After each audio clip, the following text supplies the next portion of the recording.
11th का biology book देख रहे हैं ना, कितना मोटा है, 16 चैप्टर है, हार्डली 200-250 पेजेस होंगे, और वही हेल्प बुक में आपको 1500 पेज, कितना टाइम्स हो गया, सोच लीजिए। यानी मान लेते हैं कि 1500 पेज है, 250 पन्ना 1500 पन्ना हो रहा है, यानी 6 टाइम्स हो रहा है। यानी एक पेज एनसीईआरटी को एक्सप्लेन करने में उससे 6 पेज लग गए। Follow the point.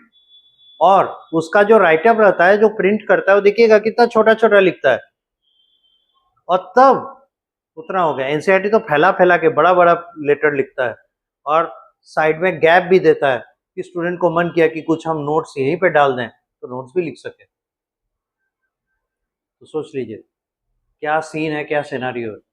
यही रीजन है कि हम लोग जो पढ़ाते हैं क्लास में, उसको पढ़ने के बाद एनसीईआरटी बुक पढ़ना है, ताकि आपको एनसीईआरटी बुक का वो सारा चीज समझ में। ठीक है। अब थोड़ा सा जो हम लोग का जो छूटा है ना, उसको आप प्रीवियस वीडियोस देख के, वीडियोस अपलोड होते ही रहते हैं, उससे देखकर उसको कॉपी कर लीजिएगा, कवर कर लीजिएगा, जहाँ पे डाउट होगा पूछ के क्लियर कर लीजिएगा। ज़्यादा हम लोगों का नहीं हुआ है, पहले चैप्टर में ही है, हम लोग शुरू किए हैं सेल्स। ठीक है। उसके पीछे रीजन है कि जब हम लोग सेल जानेंगे तब टिश्यू जान पाएंगे, जब टिश्यू जान पाएंगे तो ऑर्गेनिज्म जान पाएंगे, और प्लांट और एनिमल को जान जाने के बाद फिर दुनिया में जितने तरह के ऑर्गेनिजम्स है उनके बारे में हम लोग देखेंगे। तो ये हम लोग का पढ़ने का तरीका है बायोलॉजी में। ठीक है। अब है क्या कि हम लोग सेल में थोड़ा सा आगे बढ़े हैं, बहुत ज्यादा नहीं हुआ है, उसमें अभी भी हम लोग प्रोकैरियोटिक और यूकैरियोटिक सेल के बीच में, है ना, जो डिफरेंसेस थे उनको देखने के बाद प्रोकैरियोटिक सेल कंप्लीट कर रहे थे, आई मीन द बैक्टीरिया, उसको हम लोग कंप्लीट कर रहे हैं। आज एक छोटा सा स्ट्रक्चर है जो हम लोग देखेंगे, उसके बाद बैक्टीरिया ओवर हो जाएगा, हम लोग फिर आ जाएंगे किसमें, यूकैरियोटिक सेल, जो प्लांट और एनिमल। ये ब्रीफ था हम लोगों का। तो आज का क्लास हम लोग अब शुरू करते हैं। यहाँ पे देखिएगा कि लास्ट एक स्ट्रक्चर क्या था, प्लास्मेट रह गया था ना, पिली तो हो चुका था, प्लास्मेट बाकी था।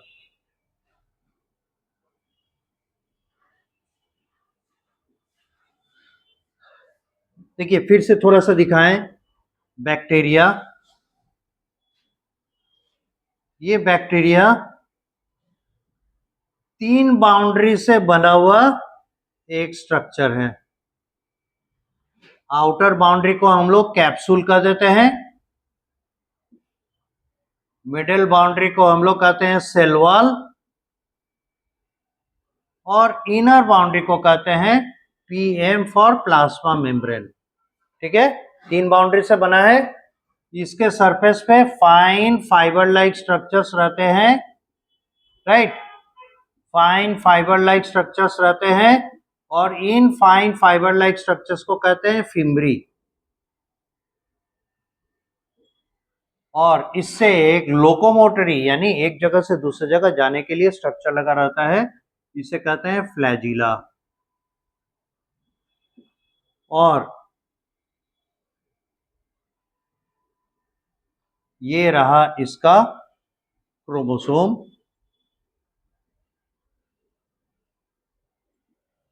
और क्रोमोसोम जिस जगह पे रहता है उसको कहते हैं न्यूक्लियोइड। ठीक है।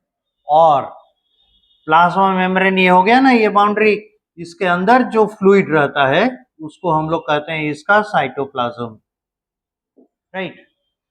और देख रहे हैं ये प्लाज्मा मेम्ब्रेन इनर बाउंड्री कहीं कहीं मुड़ गया है, इसी को कहते हैं मेसोसोम। और इसी साइटोप्लाज्म में कहीं कहीं छोटे छोटे सर्कुलर स्ट्रक्चर्स मिलते हैं, इन्हीं को कहते हैं प्लास्मिड्स। ठीक है। तो प्लास्मिड को समझने के पहले थोड़ा सा हम लोग पीछे जा रहे हैं और क्रोमोसोम के बारे में समझ रहे हैं। ठीक है। अच्छा ये बता दीजिए, आप लोग का हिंदी मीडियम में इंग्लिश, इंग्लिश आपका भी सीबीएसई बोर्ड दोनों या बिहार बोर्ड, बिहार बोर्ड, पर मीडियम इंग्लिश है तो कोई दिक्कत नहीं है ना। अब देखिए हम लोग क्रोमोसोम को समझे पहले,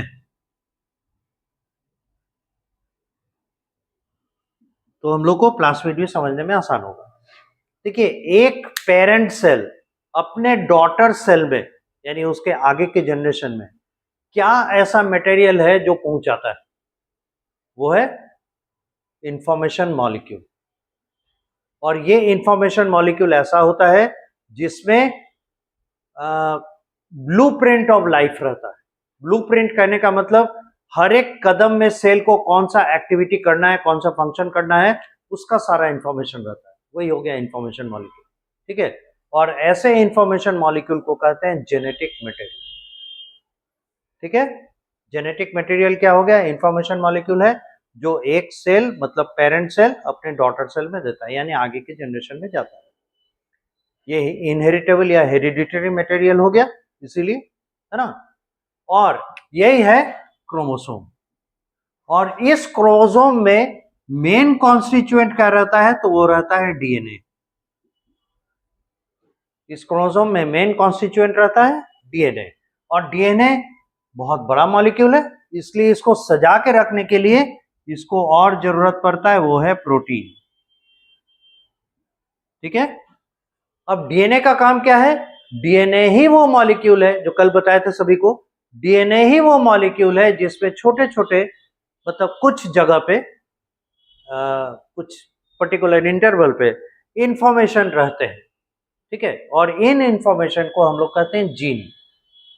जिस पोर्शन में ये इंफॉर्मेशन रहता है डीएनए का, उसको हम लोग जीन कहते हैं। यानी डीएनए पे पूरे जीन्स फैले पड़े हैं। ठीक है, अब है क्या, लाइफ को कैरी ऑन करने के लिए बहुत सारे इंफॉर्मेशन का जरूरत पड़ता है, यानी बहुत सारे जीन्स का जरूरत पड़ेगा।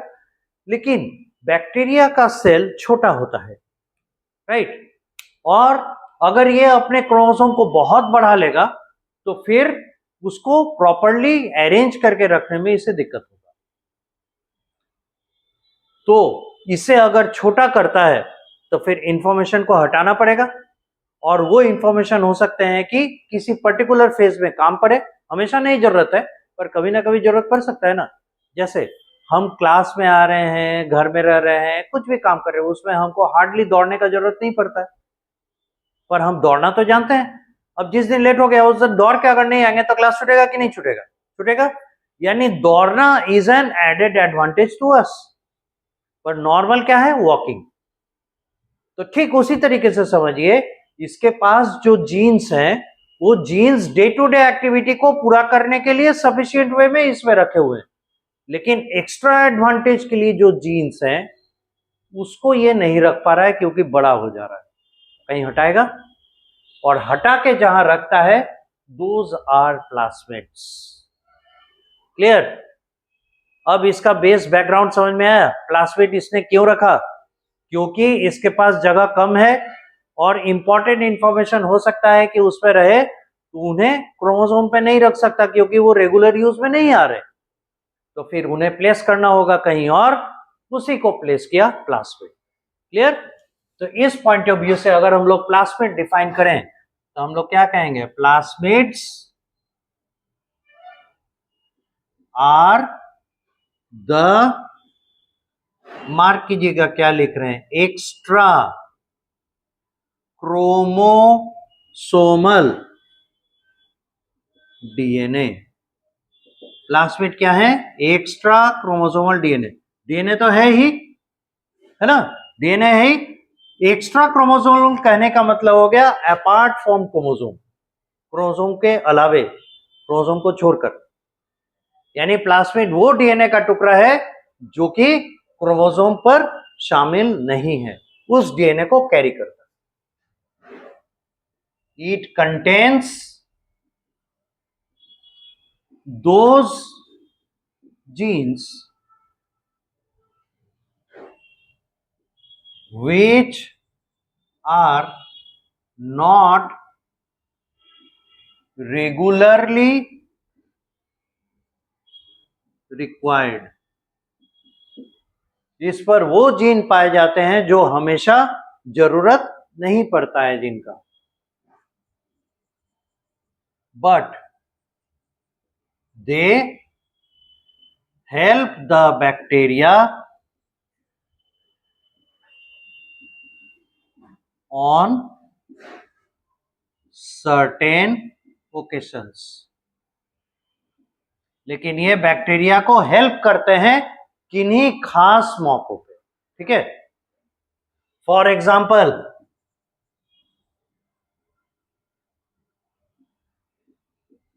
टू प्रोड्यूस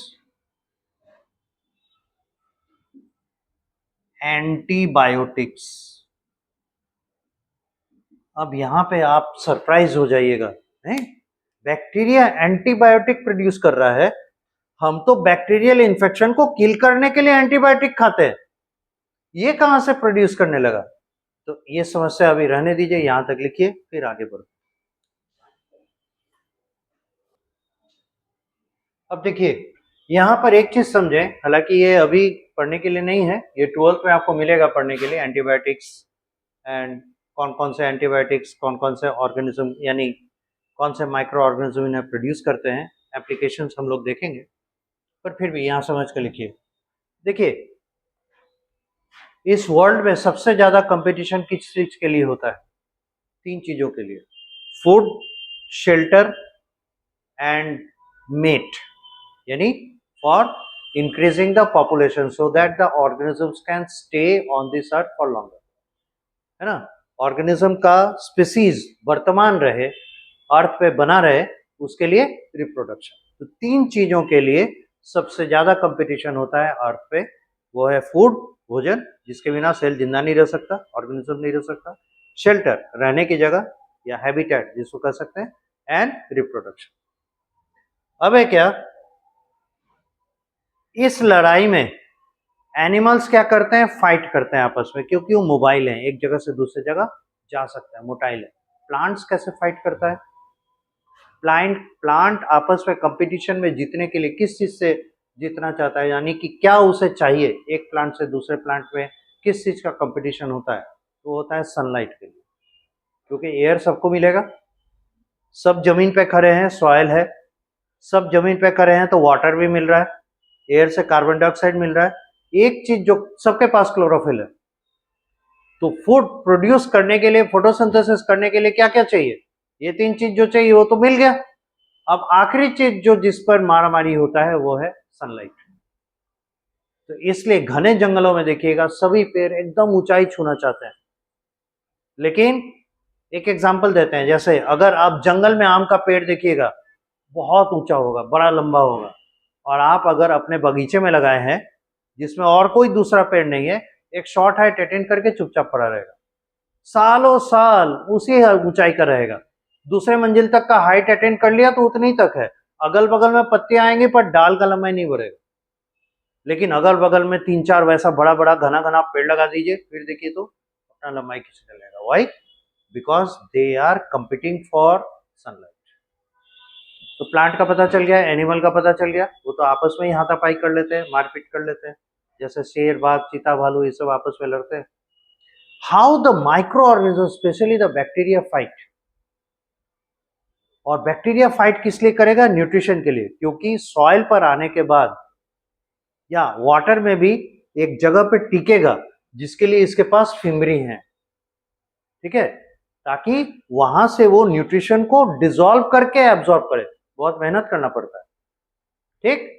अब है क्या, बैक्टीरिया एक जगह से दूसरी जगह सॉइल पे अपने आप नहीं जा रहा है, खुद से नहीं जा रहा है, बल्कि एयर उसे उठाकर ले आता है, या एनिमल जब चलते हैं तो उनके पैर के साथ, उनके बॉडी के साथ एक जगह से दूसरी जगह ट्रेवल कर जाते हैं। जैसे हम बाहर से यहाँ प्लेटफॉर्म पे आए, मेरे पैर के साथ बहुत सारे हजारों करोड़ों बैक्टीरिया आ गए, ठीक है, उस तरह से फिर यहाँ से हम बाहर जाएंगे, यहाँ से बहुत सारा बैक्टीरिया बाहर चला जाएगा। So animals and air, these are the main transport agencies, जो कि बैक्टीरिया को एक जगह से दूसरी जगह ले जाता है। तो जो बैक्टीरिया यहाँ पे खा पी रहा था आराम से, हम ही दूसरे बैक्टीरिया को लाके यहाँ पे डाल दिए। अब क्या होगा, उसके सुखद संसार में एक घुसपैठिया आ गया, तो वो भी तो चाहेगा, आ गया उनको खाना चाहिए कि नहीं चाहिए। कहां से खाना लेगा, कहां से न्यूट्रिशन लेगा? उसी सॉइल से जहां से ये सब बैक्टीरिया पहले से ले रहा था, अब एक्स्ट्रा मेहमान आ गया, अब उसके लिए कहाँ खाना है? नतीजा क्या होगा? अगर वो एग्रेसिव होगा तो इसका खाना चट कर जाएगा, तो जो पहले से रह रहा था उसको जगह नहीं मिलेगा, तो वो क्या करेगा? वॉर। और ये वॉर कैसे होगा? हाथ पांव तो है नहीं, मूव कर नहीं सकता, chemical war. They do chemical war. और केमिकल वॉर का मकसद क्या होता है? ऐसा केमिकल छोड़ो कि आने वाला बैक्टीरिया उस पे ग्रो ही नहीं कर पाए। What are those? Antibiotics, growth inhibitors. तो बैक्टीरिया ही इन्हें प्रोड्यूस कर रहे हैं दूसरे बैक्टीरिया को सप्रेस करने के लिए, और हम इन्हीं का यूज कर लेते हैं बैक्टीरिया के पॉपुलेशन को सप्रेस करने के लिए, खत्म करने के लिए, ताकि हमारा हेल्थ सही रह सके।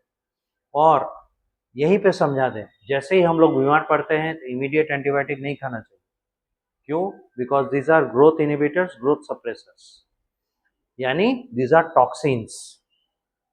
तो एक चीज यहाँ पे है, ये टॉक्सिन अगर है तो जनरली ये वर्क किस पे करता है? बैक्टीरिया के ऊपर। तो आप बोल सकते हैं हम तो यूकैरियोटिक सेल्स हैं, हमारे पे वो टॉक्सिन कैसे काम करेगा? वो तो बैक्टीरिया के अगेंस्ट का टॉक्सिन है। सही बात है, लेकिन जब यूकैरियोटिक सेल्स के बारे में हम लोग पढ़ेंगे अभी इसके बाद, प्लांट और एनिमल सेल, उसमें एक स्ट्रक्चर देखेंगे, वो है माइटोकॉन्ड्रिया। ये तो सभी जानते हैं, पावर हाउस ऑफ सेल। पर जानते हैं क्या कि माइटोकॉन्ड्रिया पहले, आज से अरबों साल पहले, एक फ्री बैक्टीरिया था, और यूकैरियोटिक सेल ने उस बैक्टीरिया को एनगल्फ कर लिया, निगल लिया। और निगलने के बाद फिर पाया क्या? अरे इससे तो फायदा हो रहा है, ये जो एटीपी बना रहा है ये एटीपी हमको मिल जा रहा है। और उस बैक्टीरिया को, यानी माइटोकॉन्ड्रिया जो अब है, उसको फायदा हुआ कि सेल के साइटोप्लाज्म में बहुत सारा मॉलिक्यूल है जो उसको फायदा पहुंचा सकता है। बस यहीं से दोनों की दोस्ती हो गई और वो सेल का, यूकैरियोटिक सेल का हिस्सा बन गया। इसी तरीके से फोटोसिंथेटिक बैक्टीरिया था जो क्लोरोप्लास्ट है, उसको फिर कुछ यूकैरियोटिक सेल ने एनगल्फ कर लिया। फिर क्लोरोप्लास्ट को लगा अरे हमको तो फायदा है, हमको साइटोप्लाज्म से मेरे लिए एसेंशियल मटेरियल मिल जा रहा है। और क्लोरोप्लास्ट जो फोटोसिंथेसिस कर रहा है वो शुगर प्लांट सेल को मिल जा रहा है, यानी यूकैरियोटिक सेल को मिल जा रहा है। इस तरीके से यूकैरियोटिक सेल दो पार्ट में बट गया। तो जिसने माइटोकॉन्ड्रिया को तो कंज्यूम किया ही, मतलब अपने अंदर इंटरनलाइज किया ही, बाद में जाके क्लोरोप्लास्ट को भी इंटरनलाइज कर लिया, वो बन गए प्लांट। और जो केवल माइटोकॉन्ड्रिया को एनगल्फ करके छोड़ दिया वो बन गए एनिमल। इस तरीके से ये बने। तो यहाँ समझाने वाली बात क्या थी? ये एंटीबायोटिक, ये तो टॉक्सिन है, बैक्टीरिया के खिलाफ काम करता है। अब हमारे सेल में, एनिमल सेल में बैक्टीरिया जैसा एक स्ट्रक्चर है, वो है माइटोकॉन्ड्रिया। तो अगर हम ज़्यादा टॉक्सिन यानी ज़्यादा एंटीबायोटिक खाएंगे, हमारे भी माइटोकॉन्ड्रिया डेड होंगे। और इसी वजह से एंटीबायोटिक खाने के बाद वीकनेस भी होता है, क्योंकि हमारे एंटीबायोटिक के वजह से, खाने के वजह से माइटोकॉन्ड्रिया सप्रेस हो जाते हैं। तो अगर वो सप्रेस हो गए तो फिर एनर्जी जनरेशन कौन करेगा? एटीपी सिंथेसिस घटेगा, रेट ऑफ रेस्पिरेशन घटेगा, तो वीकनेस तो हो गई। और दूसरी चीज है, इस पिल्ली के बारे में कल बताए थे, पिल्ली एक स्ट्रक्चर होते हैं, है ना, जैसे आप फिम्बरे देख रहे हैं ना, इसी तरह के छोटे छोटे स्ट्रक्चर्स होते हैं एक जगह इकट्ठे, इन्हें पिली कहते हैं। ठीक है। और पिली वो स्ट्रक्चर है जिसके मदद से क्या होता है, एक बैक्टीरिया दूसरे बैक्टीरिया में जेनेटिक मटेरियल या क्रोमोसोम का पार्ट या डीएनए का पार्ट ट्रांसफर करता है। ठीक है। तो होगा क्या, अगर किसी एक बैक्टीरिया में किसी एंटीबायोटिक से रेजिस्टेंस है तो दूसरे बैक्टीरिया में चला जाए। राइट। चलिए यहां तक हम लोग समझे। टू प्रोड्यूस एंटीबायोटिक्स, अब इसका benefit, the benefit of antibiotic is that they help the bacteria to prevent growth of other bacteria.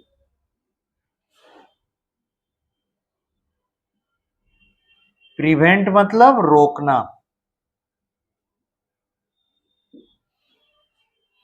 Benefit तो जानते ही हैं, फायदा, और तो ऐसा कोई वर्ड नहीं है जहां पे दिक्कत हो सकता है।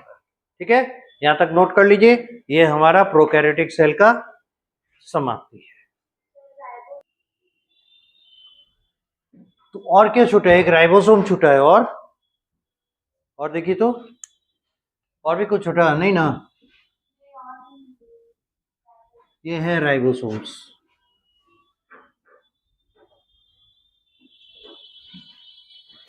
चलिए देखें राइबोसोम्स के बारे में।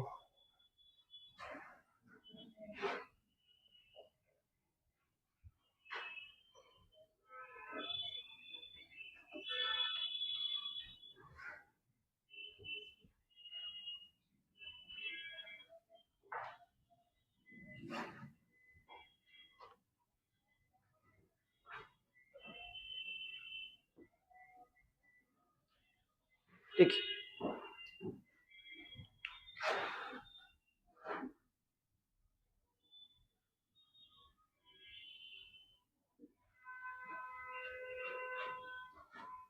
in bacteria, the type of ribosome is 70S type। अब देखिए कुछ नया नया चीज आएगा। यहाँ एस का मतलब होता है स्वेडबर्ग कांस्टेंट।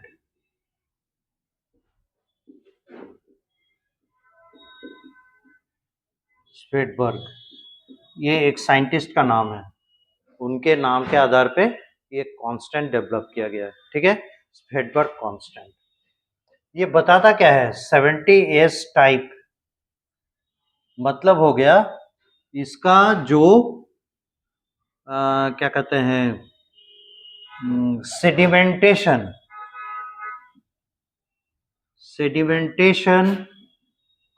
कोफिशिएंट,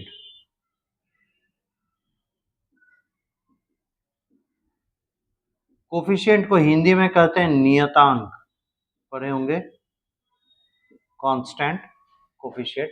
और सेडिमेंटेशन मतलब होता है अवक्षेपण।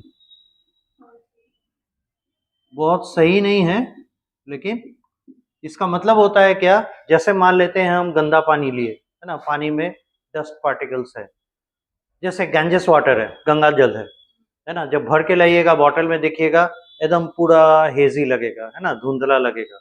तो 24 घंटा छोड़ दीजिए, फिर देखिएगा धीरे धीरे धीरे धीरे सारा उसका मिट्टी वाला पोर्शन जो है नीचे जमीन नीचे की ओर सेटल हो गया, और पूरा फ्रेश एकदम क्लीन वाटर ऊपर में दिखता है। तो ये जो अपने आप आके सेटल हो गया ना, इस सेटल होने के प्रोसेस को कहते हैं सेडिमेंटेशन, अवक्षेपन। तो अवक्षेपन वर्ड प्रेसिपिटेशन में भी यूज होता है। प्रेसिपिटेशन और सेडिमेंटेशन में अंतर क्या है? प्रेसिपिटेशन इज इमीडिएट, तुरंत हो जाएगा। जैसे पानी में अगर आप बालू डालते हैं, इमीडिएट बैठ जाएगा, है ना, तो वो प्रेसिपिटेट कह सकते हैं, सेडिमेंटेशन भी कह सकते हैं वहां पे।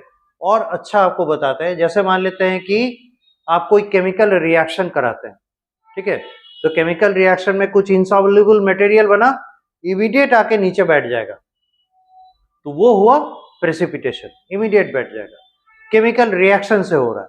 और ये एक फिजिकल फेनोमेना है, यही दोनों में अंतर है। केमिकल फेनोमेना क्या हो गया? केमिकल रिएक्शन के वजह से कोई नया सब्सटेंस बना जिसका वेट इतना जाता है, यानी डेंसिटी ज्यादा है, इसलिए जाके बैठ गया, इमीडिएट वो प्रेसिपिटेशन हो गया। और ये क्या है? इसका डेंसिटी ज्यादा है इसलिए, लेकिन जिसमें गया है जिस मीडियम में, उसका और इसका डेंसिटी बहुत क्लोज है, थोड़ा ही सा इसका ज्यादा है, इसलिए क्या हो रहा है? बहुत समय ले रहा है, धीरे धीरे धीरे धीरे धीरे सेटल कर रहा है। ठीक है, क्योंकि ग्रेविटेशन फोर्स तो उसको नीचे की ओर खींचेगा ही, फिर अगर उसको हिला दीजिएगा तो फिर चारों तरफ फैल जाएगा, फिर समय लगा, फिर जाके नीचे बैठेगा। This is sedimentation. अब क्लियर है? अब यहां पे देखिए, आगे इसके बारे में हम लोग कहते हैं नंबर 1, नंबर 2, नंबर 3 कि ये जो राइबोसोम है बैक्टीरिया में पाया जा रहा है, ये फ्री कंडीशन में पाया जा रहा है। देख रहे हैं ना, एक जगह किसी चीज से जुड़ा हुआ नहीं है। In bacteria ribosomes are free, है ना, किसी से जुड़े हुए नहीं रहते। Number 4, they appear as polysome. अब ये क्या है, ये हम लोग देखेंगे। पॉलीसोम, अभी इतना ध्यान रखिए, ये अपीयर होना मतलब प्रकट होना।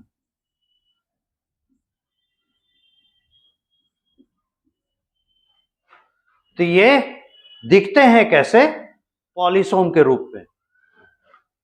अब एक चीज और, इट इज कंपोज्ड ऑफ, बने होते हैं, it is composed of 2 units, 2 हिस्सों से मिलकर बनते हैं। One is large, yes, and the other is small. अब यहां से टेंशन भरेगा, स्ट्रेस भरेगा। जो लार्ज है इसे कहेंगे लार्ज सब यूनिट, सब यूनिट यानी इकाई, यूनिट। और स्मॉल जो है उसको कहेंगे स्मॉल सब यूनिट।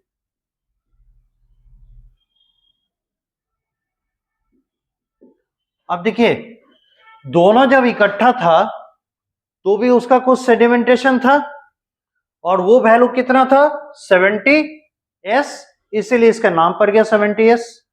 अब जो अलग किया जाएगा, अगर लार्ज सब यूनिट यानी बड़े सब यूनिट और छोटी इकाई को एक दूसरे से अलग करेंगे तो भी इसका सेडिमेंटेशन तो होगा ही ना। तो इसका वैल्यू आता है बड़े वाले का 50s, ठीक है। तो आपको लगता होगा छोटा वाला 20s होना चाहिए, पर छोटा वाला होता है 30s। अब यहां पे बात मैच नहीं कर रही है ना। क्यों? आप लोग यहां दिमाग लगा रहे होंगे, जब दोनों मिलकर, 2 यूनिट मिलकर 1 यूनिट बन रहा है तो इसका वैल्यू और इसका वैल्यू कंबाइन यूनिट के बराबर होना चाहिए ना। यानी इसका जितना S यूनिट आएगा और इसका जितना S यूनिट आएगा, दोनों को जोड़ने से 70s आना चाहिए। पर दोनों को अलग करके जब जोड़ते हैं तो देखते हैं कि वैल्यू बढ़ जा रहा है, ये तो 80s दिख रहा है पर कह रहे हैं 70s। ये क्या चक्कर है? तो देखिए होता क्या है, इसी के लिए ये पेज लाने गए थे, लेकिन हम पेज वेस्ट नहीं करना चाहते। Suppose that this is 70s, ठीक है, ये कंबाइंड है, 70s हो गया। सेडिमेंटेशन होना है ना। सेडिमेंटेशन मतलब किसी जो इसका मीडियम होगा उस मीडियम में नीचे की ओर बैठ जाना। यहां हमारे पास मीडियम क्या है? एयर, एयर है। एयर में भी तो चीज नीचे उड़ कर बैठता ही है ना। तो हम लोग मान लीजिए इसको गिराते हैं ऐसे, अरे ये तो जा, तो गलत जगह चला गया। और पेज है, देखिए तो, देखिए, अच्छा, यहां पर देखिए, इस जगह, अब कहीं कोना में नहीं जाएगा। यहां देखिए, ये अगर गिरा तो अगर घड़ी से आप नोट कीजिएगा कितना सेकंड टाइम लिया? 6 to 7 सेकंड्स। फिर से देखिए,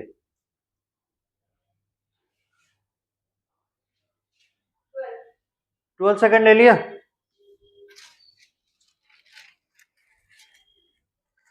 तो ये हो गया 70s। अब देखिए, अगर हम ऐसे फोल्ड करते हैं, ऐसे फोल्ड करते हैं, तो आपको लग रहा है ये बड़ा सब यूनिट है छोटा सब यूनिट है? सॉरी,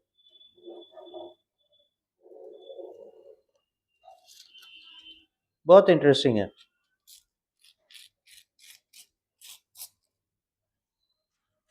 ये बड़ा सब यूनिट है, कितना टाइम लग रहा है?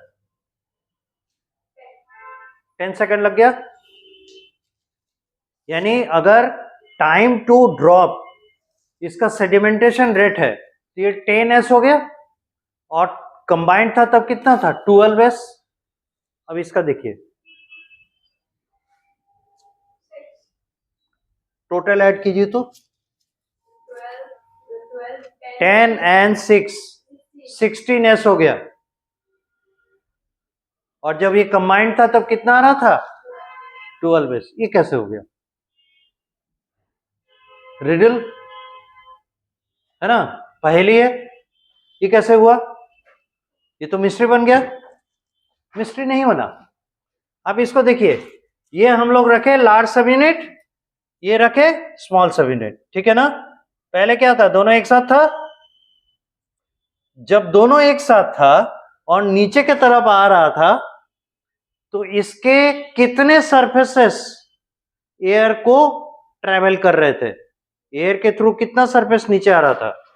1 2 3 4, 4 सरफेस था ना। ठीक है, अब इसको अलग करते हैं। इसको जब नीचे फॉल करा रहे थे तब इसके कितने सरफेस एयर के कांटेक्ट में थे? 1 2 3 और 4, 4 सरफेस। और जब इसको फॉल करा रहे थे तब कितने सरफेस थे? 1 2 3 4। क्लियर? 4 4 सरफेस। देखिए, तो जब ये एक साथ जुड़ा हुआ था तब टोटल नंबर ऑफ सरफेस कितना था? 4। और ये अलग हो गया तो 8 दिख रहे हैं, लेकिन ये और ये तो एक साथ था, तो इनिशियल 4 में से एक के बराबर ये दोनों हो गया, है ना। ये तो ऑलरेडी था, ये तो ऑलरेडी था, इसमें कोई चेंज नहीं आया। अब इस पे ये वाला और ये वाला मिलकर कितना हो गया? ओरिजिनल पहले वाले साइड के बराबर। चेंज कहां आ रहा है? ये वाला सरफेस नया निकल कर आया है, अलग होने के कारण this surface has newly come up, और ये सरफेस नया निकल कर आया है।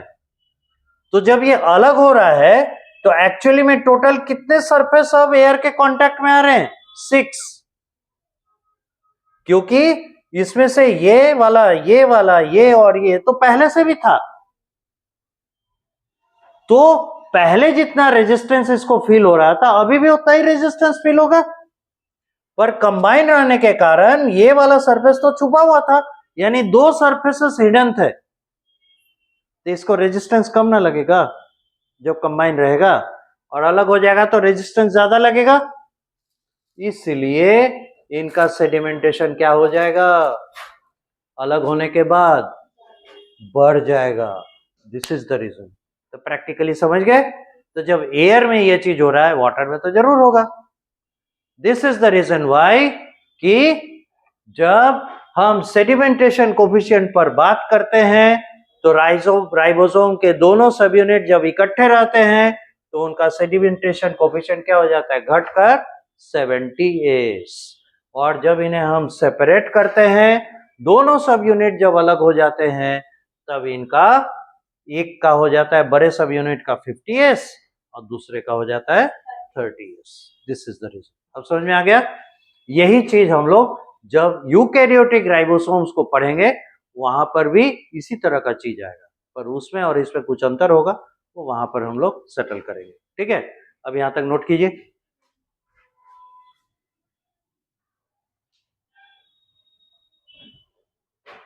अब यहां पे एक चीज समझाएं,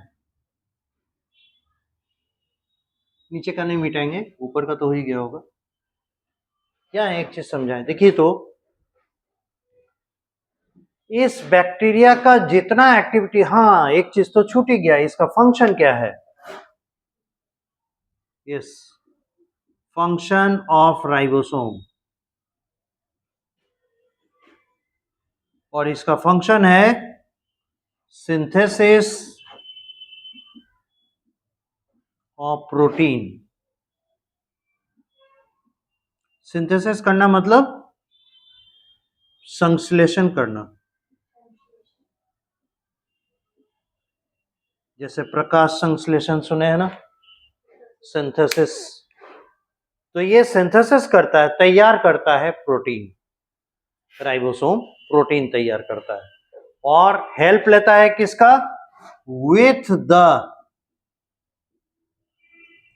द हेल्प ऑफ आरएनए। तो आरएनए के मदद से राइबोसोम प्रोटीन तैयार करता है। कहां पर? In the cytoplasm. In the cytoplasm. तो पूरी बात समझ में आ गई। राइबोसोम काम क्या करते हैं? ये प्रोटीन बनाते हैं आरएनए के मदद से साइटोप्लाज्म में। ओके। अब यहां एक क्वेश्चन आएगा जिसे हम लोग ब्रैकेट में रखेंगे। हु मेक्स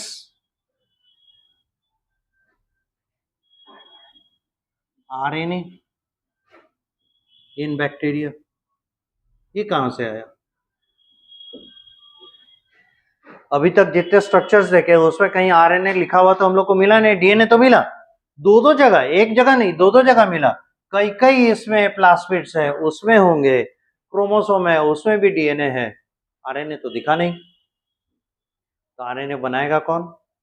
तो आरएनए जरूरत के समय, जरूरत कब पड़ेगा? जब प्रोटीन बनाना है, क्योंकि आरएनए का जरूरत कहां है? प्रोटीन बनाने में।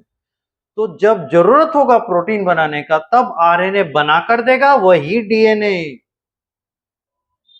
तो हम लोग कहेंगे आंसर में डीएनए मेक्स आरएनए इन बैक्टीरिया। और क्यों? यही जोड़ दीजिए, for protein synthesis. For protein synthesis. ठीक है। डीएनए ही आरएनए बनाएगा प्रोटीन सिंथेसिस के लिए बैक्टीरिया में। और लोकेशन क्या होगा? In the cytoplasm. In the cytoplasm. ठीक है। यहां तक लिखिए, तब तक इधर साफ करें। नीचे का तो हो चुका है।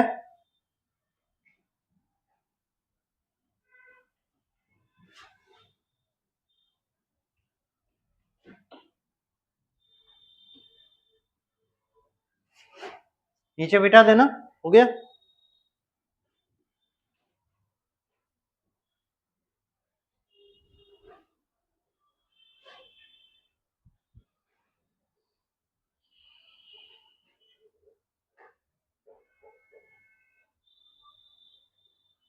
यहां तक में कोई दिक्कत तो नो दिक्कत।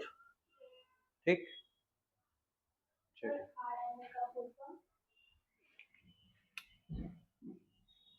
राइबो न्यूक्लिक एसिड और डीएनए का डीऑक्सी राइबो न्यूक्लिक एसिड। ये हो गया आरएनए, ये हो गया डीएनए। और सभी एटीपी का जानते हैं, एडिनोसिन ट्राइफॉस्फेट। और एडीपी का एडिनोसिन डाइफॉस्फेट। और एएमपी का एडिनोसिन मोनोफॉस्फेट। याद रखिएगा, ये अलग से नोट कर लीजिएगा।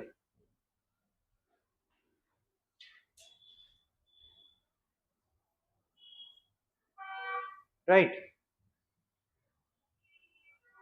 अब नीचे का साफ कर सकते हैं, थोड़ा जगह बनेगा।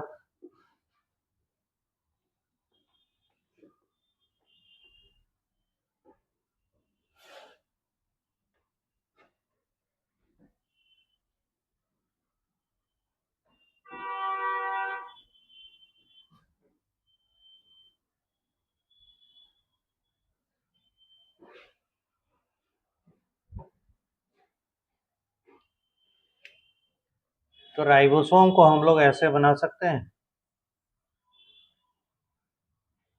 ये टोटल हो गया 70s, ठीक है, ये हो गया 50s, ये हो गया 30s, ठीक। और क्रोमोसोम लेना है, ये हो गया बैक्टीरियल क्रोमोसोम, ये वाला बैक्टीरिया का क्रोमोसोम। और अभी अभी आप लिखे हैं कि डीएनए मेक्स आरएनए, और क्रोमोसोम क्या रहता है, डीएनए प्लस प्रोटीन, ठीक है ना। यानी इसका डीएनए क्या प्रोड्यूस करेगा, आरएनए प्रोड्यूस करेगा। आरएनए को अगर हम लोग ऐसे दिखा दें तो कोई दिक्कत, दिखा सकते हैं ऐसे। तो आरएनए के साथ राइबोसोम का कॉम्बिनेशन होगा लाइक दिस, ठीक है। ये क्या हो गया, आरएनए हो गया, ये हो गया 50s, ये हो गया 30s। अब बनाना है प्रोटीन, हो गया प्रोटीन। ये फिगर है रे डायग्राम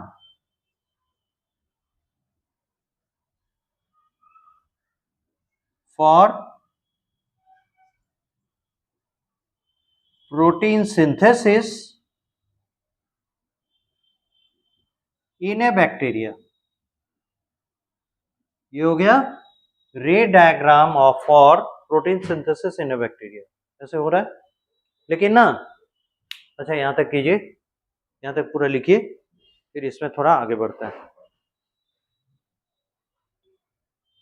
चलिए, यहाँ पे जो इंपॉर्टेंट चीज हम लोग को समझना है वो है क्या, बैक्टीरिया का लाइफ, कितने देर तक वो जिंदा रहता है। दिन मत बोलिए, कितने देर तक जिंदा रहता है, what is the expected life span.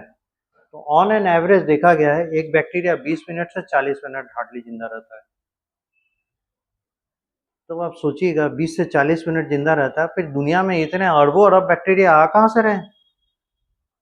वो साहब क्या करता है, जिंदा रहने के लिए, अर्थ पे एग्जिस्ट करने के लिए, उसका लाइफ अगर 20 मिनट का है तो 19वें मिनट में डिवाइड कर देता है। In this way they can survive on this earth. So this is the reason, अब आप समझ पा रहे होंगे why reproduction is the basic principle for life, the basic mechanism for life, to being alive. जिंदा रहने के लिए क्या जरूरी होता है, to reproduce so that they can increase their number. तो अच्छा एक चीज बताइए, इसको आप ऐसे सोचिए, ये है पेरेंट बैक्टीरिया, ठीक है, ये पेरेंट बैक्टीरिया, इसने 2 डॉटर बैक्टीरिया प्रोड्यूस किए। अब बताइए इसमें से पेरेंट कौन है, ये वाला इन दोनों में से कौन है। तो आइडेंटिटी लूज हो गया, और वो पहले जैसा रहा नहीं। इसका मतलब समझ रहे हैं, इसका अगर ये 19th मिनट में डिवाइड कर गया, नाउ अब जब जिस समय इसका लाइफ शुरू हो रहा है, इसको फिर 19 मिनट टाइम मिलेगा, इसको फिर 19 मिनट टाइम मिलेगा। इसका मतलब by cell division they are getting rebirth, पुनर्जन्म हो रहा है। This is how they are being alive on this earth. So cell division is a means to live on this earth, ठीक है। Why do cell? This is the basic reason why they are doing so. अब है क्या कि जब इसके पास time span बहुत कम है, तो बारी बारी से आरएनए के साथ राइबोसोम को जोड़कर एक प्रोटीन बनाया, फिर जरूरत पड़ा एक प्रोटीन। भाई एक प्रोटीन मतलब एक मॉलिक्यूल ऑफ प्रोटीन, और उसको जरूरत पड़ सकता है 5000 मॉलिक्यूल ऑफ प्रोटीन। तो ऐसे कर करके अगर करने जाएगा तो 5000 molecule of protein of one type बनाते बनाते तो 19 मिनट बीत जाएगा, वे जिंदा कैसे रहेगा? इसीलिए ये ऐसा प्रोसेस करता है कि एक तरफ कढ़ाई में सब्जी बन रहा है और दूसरा तरफ से कढ़ाई से सब्जी उठाकर खा रहा है, वेट नहीं करता है कि उसको परोस के दे। Means what? ये जो आरएनए है, ये आरएनए इस राइबोसोम के साथ जुड़ा, ये प्रोटीन बनना शुरू हुआ ना, यहां से शुरू किया। कैसे चलता है देखिए, ये रहा आरएनए है ना, ये है राइबोसोम, सबसे पहले ऐसे जुड़ा, ठीक है। तो ये आरएनए आगे की ओर खिसका, यानी ये सब यूनिट्स कितने हुए? पीछे की तरफ खिसके। तो अब पहले वाला राइबोसोम कहां आ गया खिसक के? यहां। तो यहां खाली जगह बचा ना, यहां पे दूसरा वाला राइबोसोम आके बैठ जाएगा, ठीक है। उसके बाद ये और खिसकेगा और ये आरएनए और आगे बढ़ेगा। करते करते क्या हुआ, ये राइबोसोम अब कॉर्नर में आ गया। अब ये वाला खिसक के कहां आ जाएगा? यहां। अब फिर एक और को मौका मिले था, वो है यहां, और अभी अभी एक और राइबोसोम आके इससे जुड़ा यहां। तो आरएनए से राइबोसोम जुड़ते जाते हैं और प्रोटीन बनते जाता है। समझ में आया? ये एक एक करके ये काम नहीं करता है, एक साथ सारा काम करने लगता है। Very good manager. So this aggregated structure is called polysome. जो एक टर्म आप लिखे थे, दिस इज पॉलीसोम। बात समझ में आ गई सभी को? इट टेक्स टाइम, हर चीज थोड़ा समय लेके जब हम लोग मन लगाकर समझेंगे ना, बहुत आसान लगेगा। ऐसे में इसको एक्सप्लेन करना, अपने से लिखना खुद से कर सकते हैं, क्योंकि अब सब चीज समझ चुके हैं। तो पॉलीसोम में क्या हो जाएगा? Single RNA molecule, multiple ribosomes are associated with each other to produce many proteins at the same time. बहुत सारे आरएनए मॉलिक्यूल्स बहुत सारे राइबोसोम्स एक आरएनए के साथ जुड़कर कई सारे प्रोटीन्स बनाते रहते हैं। इस संयुक्त संरचना को पॉलीसोम कहते हैं। हिंदी इंग्लिश में ऐसे लिख सकते हैं, खुद से लिख लीजिएगा व्हाट इज ए पॉलीसोम। अब हमको जो समझाना है वो, क्यों इस बैक्टीरिया को बेचारा गरीब प्रिमिटिव टाइप ऑफ सेल्स ऐसा कहते हैं? ऐसा इसलिए, देखिए तो प्रोटीन सिंथेसिस भी साइटोप्लाज्म में हो रहा है। एनर्जी जनरेशन ये बता चुके हैं, मेसोसोम यानी साइटोप्लाज्म में ही सारा काम चल रहा है। डीएनए से आरएनए भी साइटोप्लाज्म में ही हो रहा है। डीएनए का रेप्लिकेशन भी साइटोप्लाज्म में ही होगा। तो सारा एक्टिविटी और न्यूट्रिशन लेके जमा कहां कर रहा है? साइटोप्लाज्म में ही। और आप पढ़ेंगे साइनोबैक्टीरिया, यानी जो ऐसे बैक्टीरिया जो फोटोसिंथेसिस करते हैं, वो भी अपने फोटोसिंथेसिस के लिए जो साइट चुना है वो साइटोप्लाज्म में ही है। सारा काम बैक्टीरिया का साइटोप्लाज्म में हो रहा है, कोई भी अलग एक दूसरे से नहीं है कि ये काम यहां हो रहा है तो वो काम इससे उलझ भी सकता है ना, ओवरलैपिंग तो हो ही सकता है ना। तो इसीलिए इसमें कोई कंपार्टमेंट सिस्टम नहीं है, कोई सेपरेट जगह नहीं है साइटोप्लाज्म में जहां की अलग अलग फंक्शंस हो। इसीलिए इसमें क्या हम लोग कहते हैं, डिवीजन ऑफ लेबर नहीं है, काम का बंटवारा नहीं है, सारा काम एक ही जगह होता है। Got it?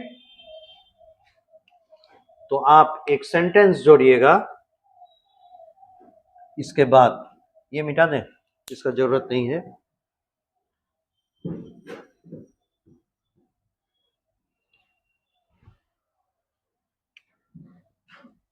एन बी मतलब नोटेड बाय, कृपया ध्यान दें, ठीक। N B number 1, noted by number 1, all activities of a bacteria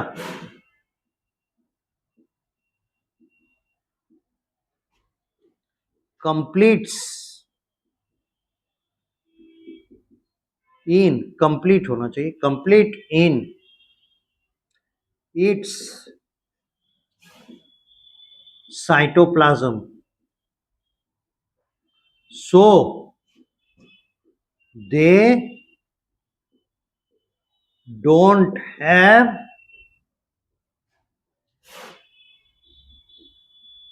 division of labor, यानी हिंदी में इसे कहते हैं श्रम का विभाजन। ठीक है, क्योंकि बैक्टीरिया के सारे एक्टिविटीज कहाँ होते हैं, उसके साइटोप्लाज्म में होते हैं, इसीलिए उसमें क्या है, काम का बंटवारा, श्रम का विभाजन, डिवीजन ऑफ लेबर नहीं है। And this forms the basis of advancement. Eukaryotic cells में यही है, काम का बंटवारा हो जाता है, डिवीजन ऑफ लेबर है, कंपार्टमेंट बने हुए हैं, अलग कंपार्टमेंट में अलग काम होता है। समझ में आ गया? यहां तक नोट कीजिए।